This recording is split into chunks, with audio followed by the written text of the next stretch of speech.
আমি অতটা নোটিশ দিয়েছি আমার বিশেষ অধিকার প্রশ্নে বিবরণ।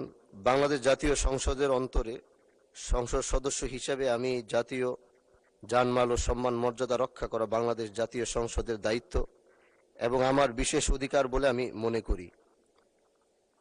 বিধায় বিগত 30 তারিখে সংসদ এলাকার মধ্যে আমাকে প্রকাশ্যে জঙ্গি এমপি বলে অপবাদ দেওয়া হয়, যাহা বিভিন্ন সামাজিক যোগাযোগ মাধ্যমে ছড়িয়ে পড়ে। এতে করে আমি সামাজিকভাবে ভীষণ হ্যায় প্রতিপন্ন হচ্ছি। এন গর্বিত কাজ সংসদে অন্তরে হওয়াকে আমি সংসদে আমার বিশেষ অধিকার ক্ষুণ্ণ হয়েছে বলে মনে করছি। মাননীয় স্পিকার, আসলে আমি এভাবে এখানে দাঁড়াতাম না, শুধু দাঁড়িয়েছি শুধু আমার নিজস্ব ব্যক্তিগত কারণে নয়। আমি চাই যে শব্দটি আমার জন্য ব্যবহার করা হয়েছিল এটি একটি ফ্যাসিস্ট ওয়ার্ড।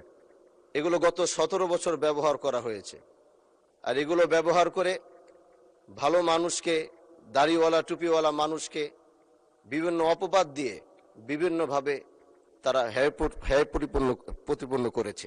এজন্য আমি আপনার মাধ্যমে শুধু আমি বিরোধী দল দেখে নয়, এখানে সরকারি দল বিরোধী দল উভয় এমপি মন্ত্রীরা যারা রয়েছেন, আমি চাই আপনার মাধ্যমে প্রত্যেকেই যেন তার সম্মান নিয়ে যেন থাকতে পারে, কারো যেন সম্মান আগামীতে কেউ যেন ক্ষুণ্ণ করতে না পারে।